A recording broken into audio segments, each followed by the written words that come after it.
प्रधानमंत्री की मानसिकता है कि वो बिहार के प्रति क्या सोचते हैं। सरकार के प्रति जो नाराजगी है उसको बदला नहीं बदलाव के लिए इस्तेमाल कीजिए। पहले चरण में ऐसा दिखा है, दूसरे चरण में भी इस बार दिखेगा और जुमलेबाजों को बिहार को अपमानित करने वाले लोगों को जवाब तो पता चलेगा 14 तारीख को। लोग इंतजार करें। बिहार की जनता ने एनडीए के पक्ष में सुशासन और विकास के नाम पर भरोसा जताया है। बिहार में बदलाव की लहर है, महागठबंधन की सरकार बन रही है। तो भैया अगले हफ्ते इस समय जब हम लोग सरकार बना रहे होंगे तो इनको पता चल जाएगा। आप बताइए, देश के प्रधानमंत्री अगर कट्टा की गोली की बात करें तो हमारे जो बच्चे लोग हैं वो क्या सोचेंगे, उसके ऊपर क्या असर पड़ेगा। पनोरमा ग्रुप, जो सोचता है वो करता है। नमस्कार, आप देख रहे हैं न्यूज हाट। मैं हूं आपके साथ रितेश शर्मा। बिहार विधानसभा चुनाव के दूसरे चरण के मतदान से पहले पीएम मोदी लगातार राज्य में प्रचार कर रहे हैं। कल पीएम ने औरंगाबाद और कैमूर में जनसभाओं को संबोधित किया था, जहां उनके कट्टा और बंदूक वाले बयान पर अब सियासत गर्मा गई है। कांग्रेस नेता कन्हैया कुमार ने पीएम मोदी के बयान की तीखी आलोचना करते हुए कहा है कि पीएम अपने पद की गरिमा को लगातार गिरा रहे हैं। बिहार आते हैं तो कट्टा बंदूक की बात करते हैं, लेकिन गुजरात या दूसरे राज्यों में जाते हैं तो रोजगार और सॉफ्टवेयर पार्क की बात करते हैं। कन्हैया ने यह भी कहा कि इस बार बिहार की जनता के पास एक बड़ा मौका है। लोग सरकार के प्रति अपनी नाराजगी को वोट के जरिए व्यक्त करेंगे। उन्होंने दावा किया है कि इस बार जनता बदलाव के मूड में है और ये चुनाव आम लोगों की आवाज को बुलंद करेगा। ये बहुत दुर्भाग्यपूर्ण है कि 20 साल तक एनडीए की सरकार रही, भाजपा उस सरकार में शामिल है, सुशासन के बड़े बड़े दावे किए हैं। ये प्रधानमंत्री की मानसिकता है कि वो बिहार के प्रति क्या सोचते हैं। बिहार आकर के वो कट्टे की बात करते हैं, दूसरे राज्यों में जाकर के सॉफ्टवेयर पार्क की बात करते हैं। बिहार के लोगों के लिए मौका है। आपकी सरकार के प्रति जो नाराजगी है उसको बदला नहीं बदलाव के लिए इस्तेमाल कीजिए। पहले चरण में ऐसा दिखा है, दूसरे चरण में भी इस बार दिखेगा और जुमलेबाजों को बिहार को अपमानित करने वाले लोगों को जवाब गाना भी गा रहे हैं, 6 गोली छाती में गाना गा रहे हैं। राहुल जी बोले हैं, देखिए हो सकता है कि डांस करते हुए रील भी बनाएंगे। बहुत धन्यवाद। वहीं मुकेश सहनी ने भी पीएम मोदी के कट्टा वाले बयान पर कहा है कि हमें गोली की बात नहीं करनी बल्कि विकास की बात करनी है, देश की बात करनी है। तो क्या कुछ कह रहे हैं मुकेश सहनी, आप भी सुनिए। पहले चरण का मतदान खत्म हो गया। एनडीए के लोग कह रहे हैं कि 100 सीट हम लोग जीत रहे हैं। उनके लोग अंदर का खबर जो हमको पता चला है, अंदर का खबर उनके लोग कह रहे हैं कि हम लोग 35 सीट जीत रहे हैं। तो अभी उनके लोग अंदर से कह रहे हैं 35 सीट जीत रहे हैं और ऊपर से कह रहे हैं 100 सीट जीत रहे हैं। बोलने दीजिए। बिहार में बदलाव की लहर है, महागठबंधन की सरकार बन रही है। 80+ सीट हम लोग जीत के आ रहे हैं और बिहार में सरकार तेजस्वी जी के नेतृत्व में सरकार बनेगा। प्रधानमंत्री कह रहे हैं कट्टे गोली की सरकार है जो आने। आप बताइए, देश के प्रधानमंत्री अगर कट्टा की गोली की बात करें तो हमारे जो बच्चे लोग हैं वो क्या सोचेंगे, उसके ऊपर क्या असर पड़ेगा। आप बताइए कि ये तो मानते हैं कि प्रधानमंत्री जी सीनियर सिटीजन हो चुके हैं, अब वो पुराने जमाने में जाना चाहते हैं, लेकिन हमको ये देश को, ये राज्य को पीछे नहीं लेके जाना है, हमें आगे लेके जाना है। हमें कट्टी की बात नहीं करना है, हमें पेन की बात करना है, हमें गोली की बात नहीं करना है, हमें बात की बात करना है जो हमारा देश आगे तरक्की कर सके, इसकी बात करना है। अब प्रधानमंत्री जी को जो अच्छा सूट करता है वो बोल रहे हैं, वो बोलने दीजिए। गाना वाना भी गा रहे हैं, कह रहे हैं 6 गोली छाती में। अब ठीक है, प्रधानमंत्री जी को स्वागत है गाना का। अब विपक्ष के जवाब में पटना एयरपोर्ट पर चिराग पासवान ने कहा है कि 14 तारीख को सभी को पता चल जाएगा कि आखिर क्या होने वाला है। हम लोग एनडीए की सरकार बना रहे हैं। तो क्या कुछ कहते हुए नजर आ रहे हैं चिराग पासवान, आप भी सुनिए। महागठबंधन के लोग कह रहे हैं कि एनडीए के लोग केवल 35 सीट ही जीत रहे हैं पहले चरण में।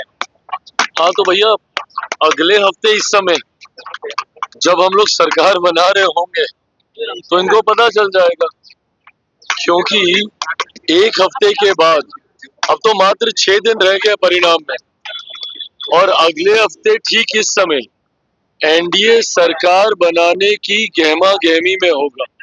हम लोगों की तैयारी चल रही होगी तो पता चल जाएगा भैया कि किसको 35 सीटें मिली और किसको सरकार बनाने का जनादेश जनता के द्वारा दिया गया है। ये तमाम बातें ना बौखलाहट दिखाती है। एक कारण मुझे बता दीजिए कि जनता क्यों महागठबंधन पे भरोसा करे। जिस तरीके से अभी सत्ता में आने से पहले ही राष्ट्रीय जनता दल इनके कार्यकर्ताओं के द्वारा जगह जगह हुड़दंग मचाया जा रहा है, अभी से लोगों को जिस तरीके से परेशान किया जा रहा है, चुनावी सभाओं में जिस तरीके से माहौल बिगाड़ा जा रहा है, छोटे छोटे बच्चों से कट्टा और कैसी कैसी बातें कहलवाई जा रही है, तो ये इनका कल्चर अभी से ही लोगों को दिखने लगा है और ये कहीं ना कहीं रिफ्लेक्शन है उसी 90 के दशक के जंगल राज का। तो लोग ये समझ रहे हैं कि भैया अगर गलती से भी ये लोग आ गए तो पूरे बिहार में अराजकता का माहौल ये लोग बना देंगे। सड़क पे आपको हुड़दंग करते हुए आपको इनके कार्यकर्ता दिखेंगे। इस तरीके से ये लोग अराजकता का माहौल बना देंगे और बिहार की जनता ये जानती है। वहीं दूसरी तरफ एक सभ्य गठबंधन, एक मर्यादा को निभाने वाला गठबंधन, मेरे प्रधानमंत्री जी केंद्र में नेतृत्व कर रहे हैं, मुख्यमंत्री बिहार में नेतृत्व कर रहे हैं, सिर्फ विकास की बात, सभ्यता से अपनी बातों को रखने वाला गठबंधन। तो बिहार की जनता के मन में 1% इस बात का संदेह नहीं है कि जब उनको चुनना है, पहले चरण में हम लोग 100 के करीब सीटों पर तो हम लोग वैसे ही पहुंच चुके हैं और अभी दूसरे चरण का मतदान होने दीजिए। 2010 का भी रिकॉर्ड इस बार टूटेगा, ये मेरा विश्वास है। हाँ, अरे प्रभु, अगर इतने ही फेवरेट लग रहे हैं तो बुला लीजिए अपने राज्य में। बिहारी ना तय करेगा कि कौन फेवरेट है, किसका कौन फेवरेट नहीं है। आपके कहने से क्या होता है और आप कितना जान रहे हैं भैया बिहार को। आप तो बिहार को बीड़ी के बराबर समझ रहे हैं और आपको तेजस्वी दिख रहे हैं। बिहार की जनता उनको पूछ नहीं रही है। अगर इतना ही आपको प्रेम हो रहा है तो इनको बुला लीजिए वहीं साउथ में, वहीं पे जाके प्रचार करवाइए। इसके साथ ही आपको बता दें कि जदयू के प्रदेश अध्यक्ष उमेश कुशवाहा ने भी कहा है कि महागठबंधन को 14 तारीख को ही पता चलेगा कि आखिर बिहार में क्या होने वाला है। सुनामी आ गया है। हम लोगों के पक्ष में बिहार की जनता ने एक भारतीय नीतीश कुमार के सुशासन पर मुहर लगा दिया है। उन्होंने ये भी कहा कि राहुल गांधी और तेजस्वी यादव वोट चोरी का मामला उठाते रहे हैं, जिसको कोई सुनने वाला नहीं है। उन्होंने कहा है कि वो युवाओं को भड़काने की कोशिश कर रहे हैं, इससे कोई फर्क पड़ने वाला नहीं है। बिहार में एक बार फिर से महागठबंधन का सुपड़ा साफ होगा। इन लोगों को 14 तारीख को पता चल जाएगा। यहाँ विपक्ष के लोग कह रहे हैं महागठबंधन के पक्ष में ये वोट चोरी है। वो तो पता चलेगा 14 तारीख को। लोग इंतजार करें। बिहार की जनता ने एनडीए के पक्ष में सुशासन और विकास के नाम पर भरोसा जताया है।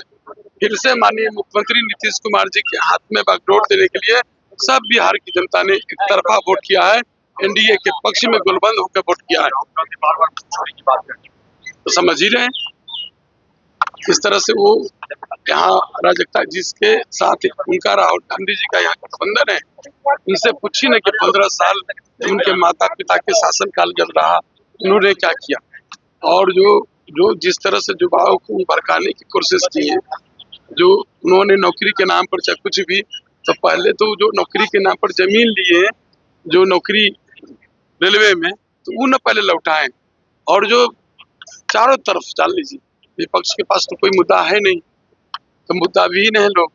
हम लोगों ने जो काम किया, हमारे नेता ने जो काम किया है, जो इन 20 वर्षों में जो उनकी उपलब्धि है हमारे नेता की, और जो माननीय प्रधानमंत्री नरेंद्र मोदी जी के सबका साथ सबका विकास, माननीय मुख्यमंत्री जी का न्याय के साथ विकास, सब लोग जानते हैं। बताने की जरूरत नहीं कौन लोग नेता भरोसा दिलाते हैं, काम करते हैं, कौन नेता की जनता के प्रति प्रतिबद्धता है, सब लोग समझते हैं। राहुल गांधी ने जिस महिला का तस्वीर दिखाया था वोट चोरी को लेकर, सभी चीजें अब सामने आ रही है, गलत है, वोट उन्होंने दिया है और ये भी वोट हुआ है। सभी जगह जेन्युइन वोट हुआ है, सभी जगह लोग एक तरफा एकदम ला रहे हैं, चारों तरफ एनडीए के पक्ष में ला रहे हैं। कहीं राहुल तेजस्वी का किया है और कहा है कि इन्होंने महाराष्ट्र में लोकसभा में चुनाव किया, बिहार के विधानसभा चुनाव में वोट दिया।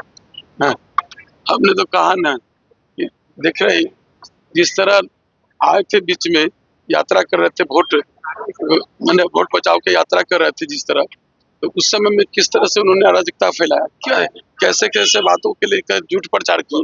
ये बिहार की जनता तो समझती है उनकी खेला खत्म हो गई।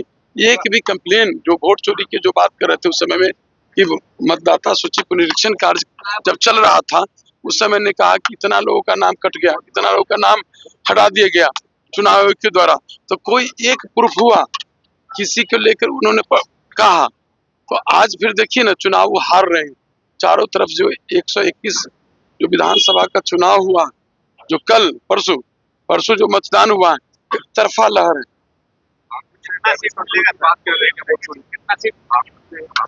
बिल्कुल बिल्कुल, वो तो जो है ना एनडीए का सुनामी चल गया लहर, इसके पूरा जो है ना महागठबंधन का सफरा साफ हो गया। चुनाव लड़ के आए हैं और पहले चरण में हम लोग पूरे विश्वास के साथ कह सकते हैं कि पूरा 121 जो थोड़ा नीचे कर लीजिए ना, चेहरा कहाँ आ रहा है, नीचे कर लीजिए ना, आंख पर पूरा ये हो गया। पूरे विश्वास के साथ हम लोग कह सकते हैं कि पहले चरण में हम लोग भारी बहुमत से आगे रहेंगे और दूसरे चरण में भी रहेंगे।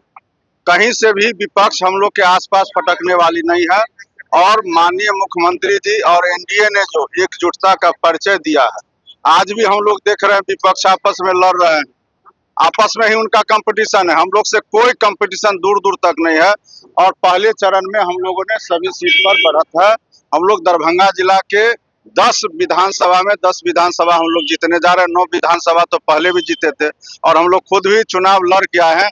हम लोग अपने विधानसभा के साथ साथ 9 विधानसभा हम लोग जीतने जा रहे हैं और पहले चरण में विरोधी विपक्ष हम लोग के आसपास कहीं भी नहीं नजर आ रहा है और अगला चरण भी जो दूसरा चरण है उसमें भी कहीं नजर आएगा। भारी बहुमत से हम लोग ये चुनाव जीतेंगे और हम लोग विपक्ष को जरूर यह कहना चाहते हैं कि वो लोग मुख्यमंत्री का ख्वाब नहीं देखे, बल्कि विपक्ष का कुर्सी बचाने के लिए उनको कोशिश और प्रयास करना चाहिए।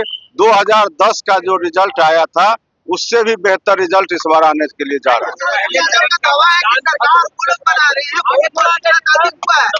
मुंगेरी लाल का तीन स्वप्न देखने का श्री राहुल गांधी को भी, श्री तेजस्वी यादव जी को भी और उनके महागठबंधन को अधिकार है, लेकिन वास्तविकता क्या है यह बिहार का बच्चा बच्चा बोल रहा है। महागठबंधन का खेल पहले चरण में खत्म हो गया है और दूसरे चरण में और बड़ी जीत एनडीए की होने जा रही है।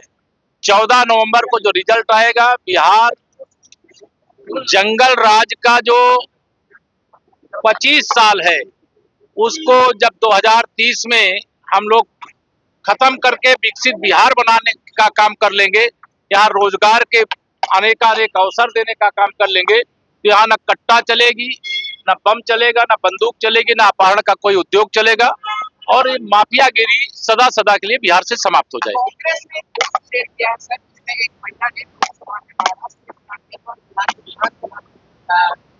देखिए, मैं कांग्रेस के जो नेता श्री राहुल गांधी हैं, सत्ता के बिना पागलपन का दौरा उन्हें पड़ गया है, मानसिक रोगी हो गए, उनका इलाज कराना चाहिए किसी अच्छे अस्पताल में भर्ती करके। बिहार का चुनाव चल रहा है, यहाँ प्रचार कर रहे हैं, तालाब में कूद रहे हैं और अचानक वो दिल्ली पहुंच जा रहे हैं। 1 साल पहले हरियाणा का चुनाव हुआ और उस चुनाव में भारतीय जनता पार्टी की ऐतिहासिक जीत हुई। कांग्रेस गुटबाजी के कारण, जनता का विश्वास नहीं जीत पाने के कारण हार गई और वह 1 साल बाद उस मुद्दे को उठा रहे। ये पागलपन की ही निशानी है। ये बहुत, जिसका मानसिक स्वास्थ्य ठीक होता है वह ऐसा काम नहीं करता है। इसलिए मैं यही कहूंगा श्री राहुल गांधी जी का ठीक से इलाज करावें, क्योंकि वह इस समय सत्ता वियोग में पानी के बिना मछली की तरह तड़प रहे हैं। तो आपको बता दें कि बिहार की 243 विधानसभा सीटों में से 121 सीटों पर पहले चरण में 6 नवंबर को मतदान हो चुका है। अब 11 नवंबर को दूसरे चरण में 122 सीटों पर वोटिंग होनी है और नतीजे 14 नवंबर को घोषित किए जाएंगे। लेकिन इससे पहले जो है नेताओं का ये बयानबाजियों का दौर खूब चलता हुआ दिखाई दे रहा है। तो फिलहाल इस खबर में इतना ही है। न्यूज़ हाट के साथ बने रहें और अभी तक हमारे चैनल को आपने सब्सक्राइब नहीं किया है तो जरूर कर लें। धन्यवाद।